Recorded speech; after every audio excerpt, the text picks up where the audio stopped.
Кандидатот за пратеник од Коалицијата за подобра Македонија, Горан Манојловски, денеска посети повеќе компании и оствари средба со граѓани во Тетово. На средбите Манојловски ги презентираше програмските цели на партијата. Особено се задржа на можностите за економски развој. Запознавме сите стопанственици на овие стопанственици од нашиот град со програмата на ВМРО-ДПМН која што е реална.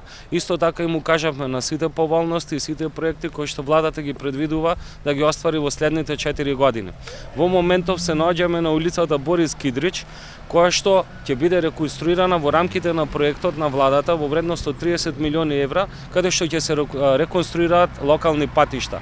Оваа улица Борис Кидрич, која што е една од најфреквентните улици во нашиот град, ќе биде реконструиран во должина од 1,1 километар, што секако ќе допринесе за квалитетот и безбедноста на сообраќајот на сите граѓани на Тетово. Кандидатот за пратеник од ВМРО-ДПМН попладнево посети уште неколку фирми и компании во Тетово, оствари средба со младите, а вечерва ќе присуствува и на отварање на нов штаб.